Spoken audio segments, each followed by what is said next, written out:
All right, I know people are still trickling in from that wonderful food that we got to experience. I was mentioning to Peter, I'm a big Impossible fan. I've been eating it since the company started selling in grocery stores, so it's been great to have this opportunity. So Anna, welcome back to all of you for the second half of our showcase programming. And take part in this conversation with Peter McGuinness, who's the Chief Executive Officer of Impossible Foods. He has built an accomplished career leading organizations across industries, including serving as president and COO of Chobani, where he helped expand the brand and strengthen its reputation as a values-driven company. Now, as CEO of Impossible Foods, he leads a company at the forefront of food innovation and climate action. Impossible's mission is to transform the global food system by developing sustainable products that reduce environmental impact and provide new choices for consumers. Through science, technology, and bold leadership, the company is reimagining what is possible in the future of food. The vision aligns closely with the Columbia Climate School's mission, where our faculty and researchers and students work every day to generate practical solutions to the climate crisis. In today's conversation, we'll explore Peter's journey, the role of innovation in reshaping global food systems, and what it takes to accelerate climate solutions at scale. Please join me in welcoming Peter McGuinness.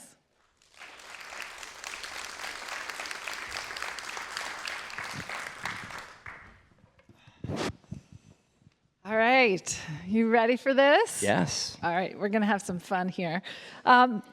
Peter, you have held a variety of different leadership positions across many industries. What experiences led you to Impossible Foods, and what drew you to the mission of the company? Yeah, I think we launched oat milk at Chobani, and plant-based is a really interesting thing. I think it's around to stay, and it's controversial now, and it's probably not the best cultural moment for it. But I started, I think, in plant-based milk.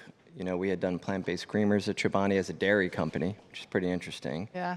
And then we did oat milk, which really kind of mirrored and mimicked. It's the closest thing to dairy milk, which is why it exceeds soy milk and almond milk. And then we, had purchased a coffee company, and we would sit there and watch people come in and ask for oat cappuccinos and oat lattes, and we're like, what is going on here?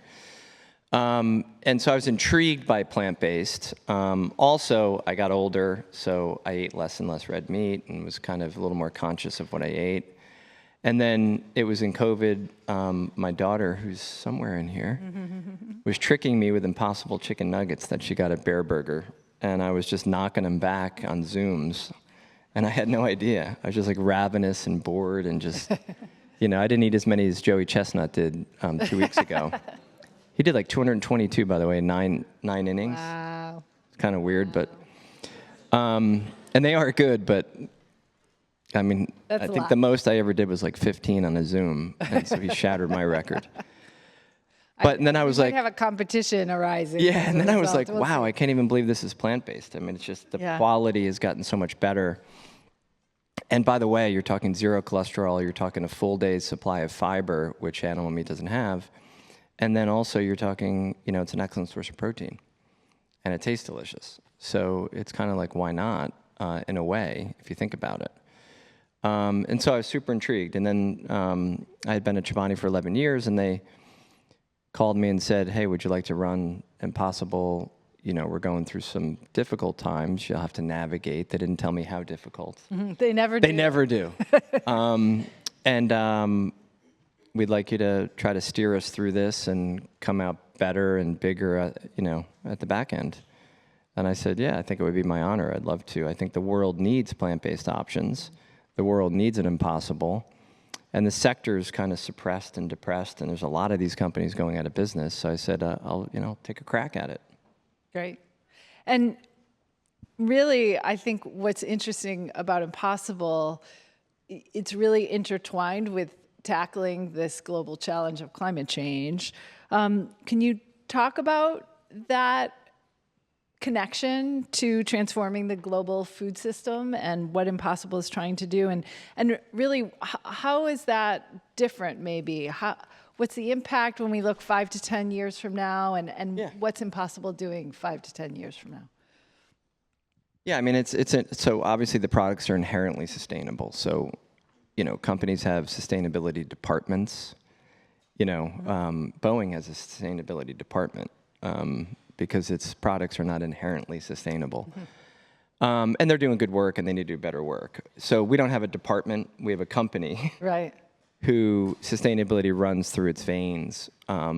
It's a part of its very being, and its products are directly applicable. So everything about it is sustainable.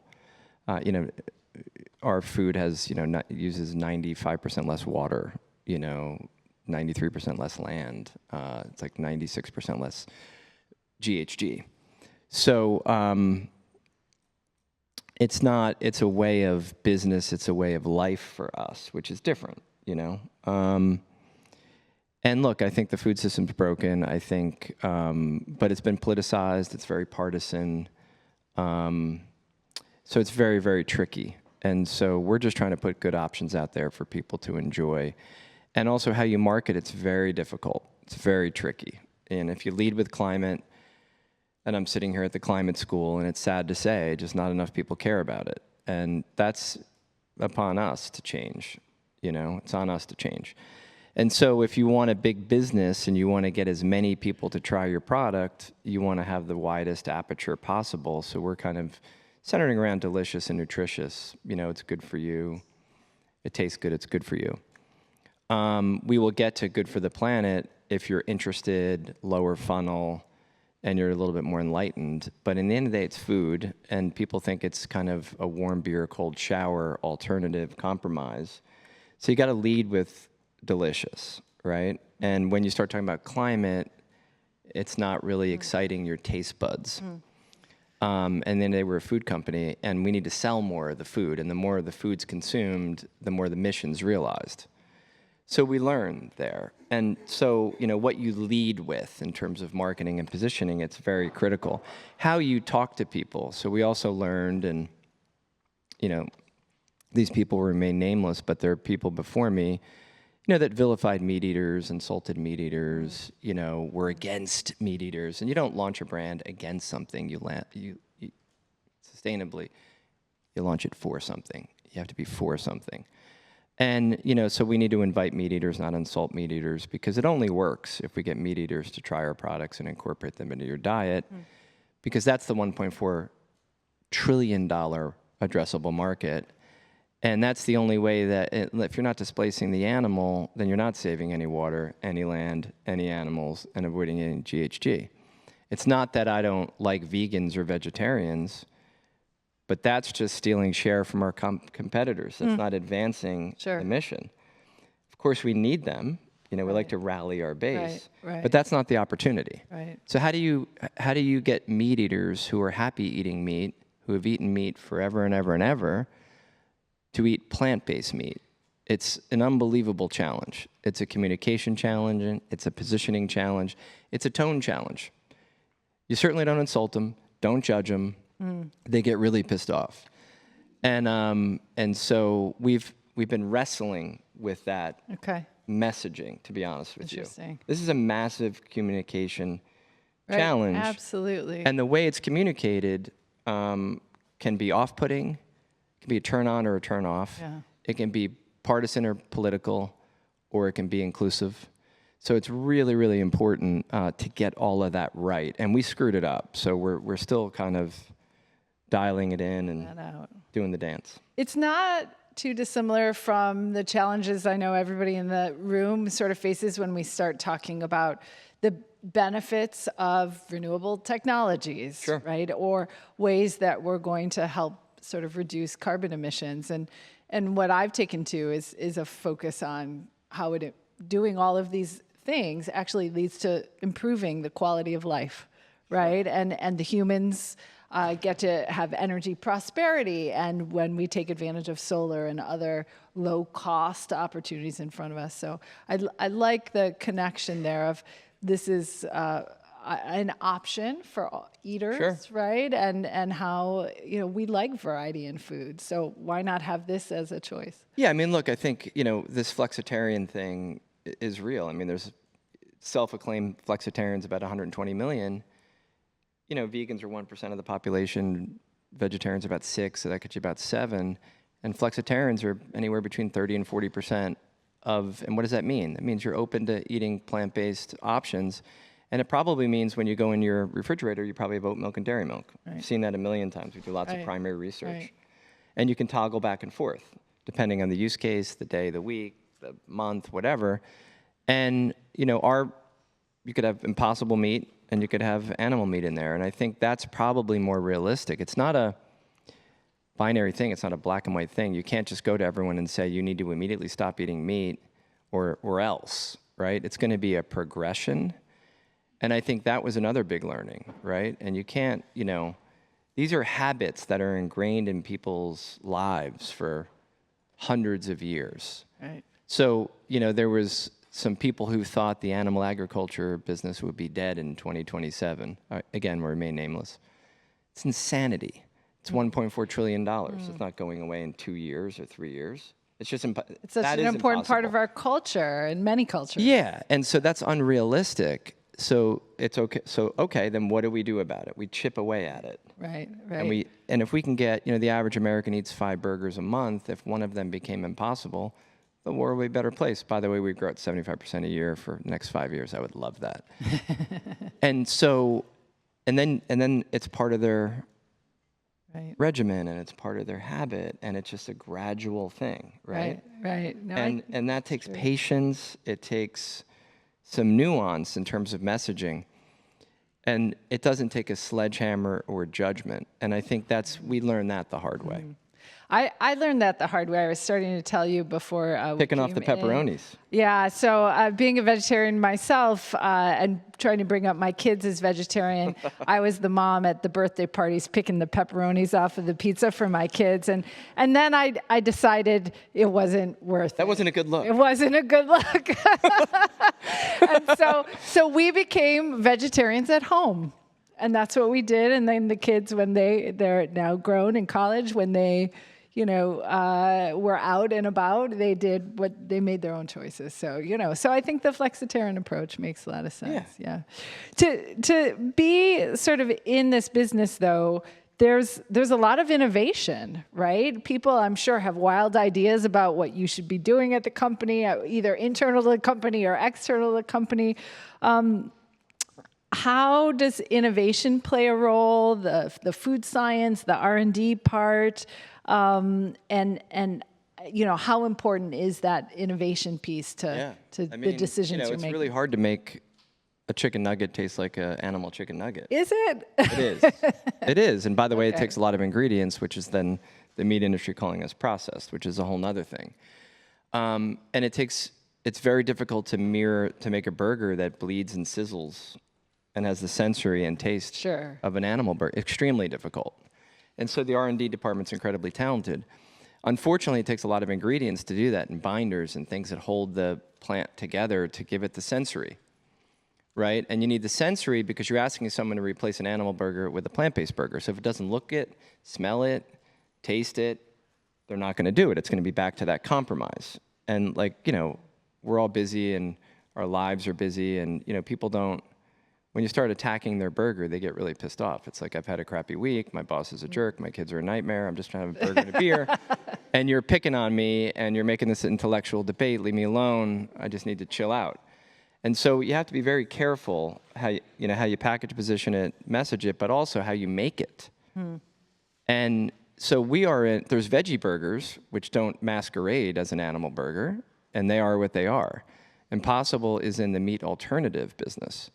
So it has to mirror meat.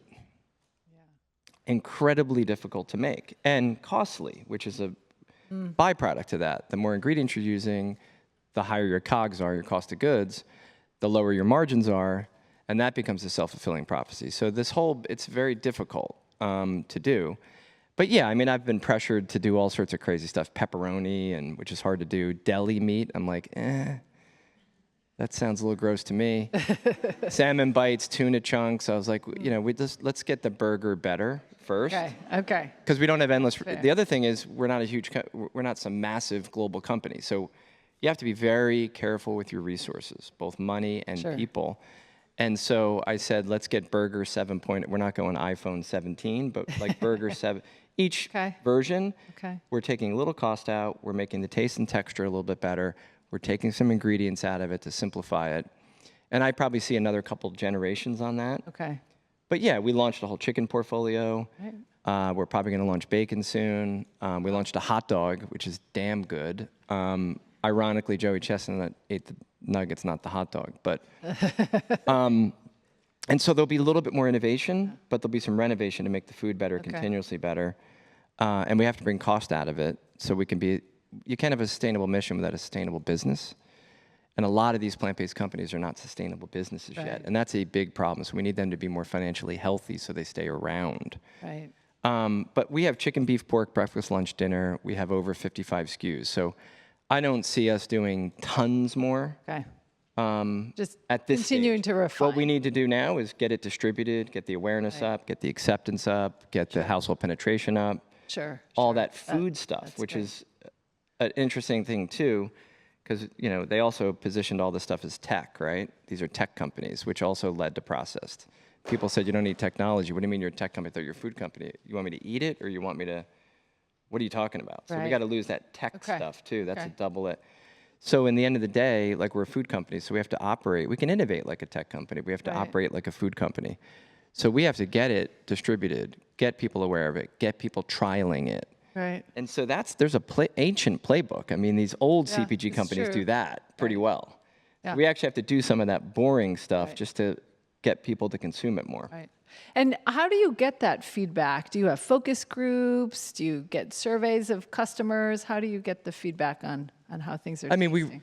I look at I shouldn't, but I look at the sales every week. You look at Nielsen. Yeah. Anyone will tell you I spend way too much time in Nielsen, and it's year over year, week over week comparison. So I look at the data every week, and I'm like, oh my God, it's down. Well, last year we had a giant promotion. This year we don't.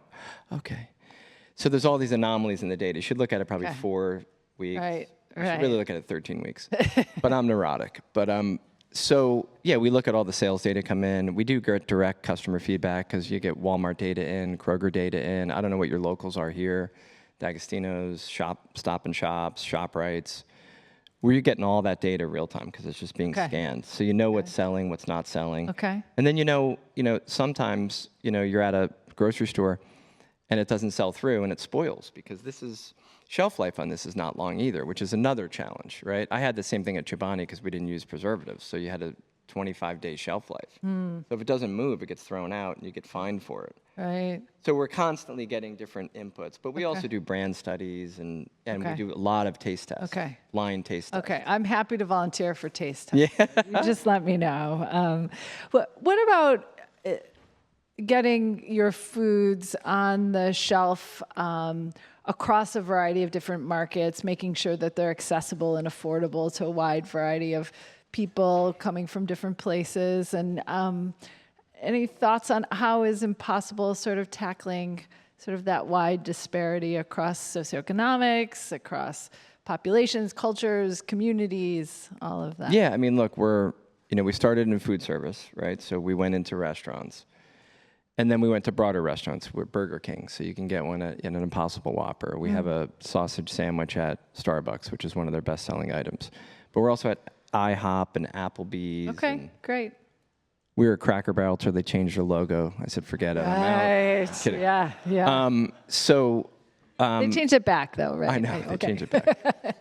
But look, I think there's another challenge here, right? And so we're at Walmart, we're at Target, we're at Kroger, we're at Costco, we're also at Whole Foods, whole paycheck, which I like, but it's not for everybody, right? So I think you just want to make it available up and down the economic strata. But the real challenge here is, our food is more expensive. It's at parity with grass-fed organic beef, And it never used to be, because beef has gone way, way up, and we've taken our costs down. And that's probably the proxy, because if you're eating grass-fed organic, you're probably more likely. But the base ground chuck, stuff in the well and the cellophane, you don't know.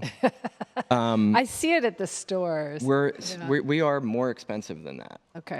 And consumers are being crunched. Sure. And what consumers are doing now is they're cutting out novelties in their life. And some of them think this is a novelty. So there's some tension in there. So we have to take costs down while increasing taste and quality, which is the trickiest thing to do in innovation and food. But there's a gap in pricing, and that is also holding us back a little bit. And the gap is in pricing is because we don't have the scale. We're not huge. A. B, all these ingredients it takes to mirror the animal product. And you're not buying the ingredients in scale. Right. And so there's more work to do. And that's why I said the innovation will come more in the product formulation, reformulation, than it will become in, because we already have 55 every chicken product and you name it. And that's really the key. Okay. So there's awareness and trial and distribution, but then there's pricing. Got it. And we got to get the prices down to make it more accessible. Makes so much sense. And we talk at the Climate School a lot about pricing of other things like energy systems and how, it doesn't matter how much you want to do for the environment. If it's not cost competitive, right, they're not going to be implemented. The other component that we talk about a lot here has to do with policy. And so, right, sometimes you have this wonderful alignment of technology and policy and business, and great things happen, like around solar, I could point to. Are there policies associated with sustainable foods that help the business model in some way, or could there be policies to do that? There is nada. Okay. Zilch. Zero. I want the EV credit for plant-based meat, There was a great one in place before Musk and Trump got in an argument. But there should be subsidies, because at the end of the day, and by the way, I've talked to some very senior people in Washington who thought we were killing American farmers. I'm like, no, it's soy. It's grown in the ground in a place called Illinois, and it's harvested. So we're very much supporting American farmers because 80% of the actual product is textured vegetable protein, which is soy, which is grown in the ground, planted, grown, harvested, that thing called farming. And it's in the U.S. And then, oh, by the way, it's all made in the U.S. We have a factory in Chicago, L.A., and Oklahoma. So, I'm sorry, Oakland. And so, grown in the U.S., made in the U.S., we should get subsidized, in my opinion, right? We're like supporting other industries. Yeah. It's ridiculous. And that could help us bring the pricing down and make it more accessible, make it more approachable. And so, but nothing, zero. And so I would like that policy change. It would be great if that could happen tomorrow. We're going to work on that here. We'll see what we can do. Yeah. And by the way, it's illogical. Why wouldn't it be subsidized? Right. As other industries, food industries are, for sure. Yeah. The animal industry is and subsidized. the animal industry. Yes, absolutely. Yeah. The irony of that. Very good point. Right? So anyway. Right. Very good point. We have a lot of work to do. And I am complaining, for the record. Along those lines, when you think about sort of what there's to do ahead of us, what you've got to do at the company, and all that we're doing here at the university, right? We're doing education and trying to sort of help educate climate leaders of tomorrow. We're doing a lot of research across a lot of different topics, including food systems and agriculture research. We do a lot of impact work. We're trying to accelerate solutions through a pipeline to actually get them out the other side and get them translated into the world and have impact. Are there ways you could see some more collaboration sort of emerging between, and it doesn't have to be Impossible Foods, but between companies in that industry and universities, and how could we work together maybe more to have greater impact? Yeah, I mean, I think the simple way is to serve our food. That's a nice start. It was just it was good to see today. I go to a lot of climate-related things, and they don't even serve plant-based food. It's ultimate irony. We do try to do that very much. And no, but I mean, serve the food is great. I mean, I think we should be available at more institutions, to be honest with you. People should have options. We should be, and that goes for grade schools and high schools and universities. And so much of this is about sampling and trialing it. The reality is the household penetration is under 10%. So that means 90% of the country has yet to try a plant-based option. That is a staggering statistic. Wow. So much of this is just about getting people to try it. And then, by the way, it's a kind of a backwards compliment, but I'll take it. That's much better than I thought it was. Okay. Oh, you look nice today. Well, what about yesterday? But I'll take it. So if we can get every 2 people we get to try, 1 and 2 repeat. Okay. And so, when we're on airlines, for example, we did a Delta burger on airlines, and you're starving, you're ravenous, and you're on a plane for 4 hours, so you better eat that. It's all you got. So whether you like it or not, you're eating that damn burger. And they love it. So we got to also figure out, and we should be served in government, Sure. It would have been great at the conventions to be served Sure. at it, So it's kind of a lame answer, but I think and by the way, when you're serving it, that means you're endorsing it, that means you're supporting it, that means you're making it accessible to people. I think that would be just a healthy, good start. Great. Maybe a little bit of switching gears before we close, thinking about sort of your leadership, right? We have many students in the audience. They're thinking about their future careers, and maybe you can talk about what lessons about leadership have proven most valuable, particularly in the sustainability space, but you could venture outside of that too. I think leadership transcends the sector, to be honest with you. You all will try to get your first job. My daughter just got her first job. She started yesterday. Proud papa. Took a little while, but she got there in the end. And it's persistence over resistance. It's perseverance. And, it's really hard. You try for 3-4 months and you feel not wanted. You feel not good enough. And you can't take any of that personally, right? You guys are all obviously very, very bright and very, very ambitious. You're here. But careers are not a straight line. It's not linear. There's going to be some twists and turns. There's going to be some fits and starts. And it's that persistence over resistance. It's that perseverance. It's that combination of confidence and humility. And I think, you'll get there. But you have to first start, and it's a cliche, you got to go after something that you like and you're passionate about, right? So at least you have fun while you're doing it. And then, look, when you get your job, you got to make the most of your job. And you got to push yourself. And as you manage people, you need to be magnanimous. You need to be generous with your time. You need to be generous with your brain. And it will come back tenfold, right? And so you have to be supportive at all stages of your career, of others, right? Not just the company. And your people skills, your EQ, will actually outweigh your IQ in business over time. And so make sure you give back to those below you, next to you, above you, and you'll grow and you'll be successful, I promise you. And people will follow you and support you, and it will come back exponentially. So it's as much about others as it is about you. And that's a tough thing when you're trying to get ahead and you're trying to be impactful at your job. Yeah, that's great. I agree wholeheartedly. So thank you. So this has been a great conversation. Thank you for sharing your insights and the important work that Impossible Foods is doing. I appreciate that you are reimagining our food systems. That comes, the impact that you'll have will be tremendous. And I know there's some work ahead of us and you to do. And I look forward to tasting more incredible Impossible Foods in the future. So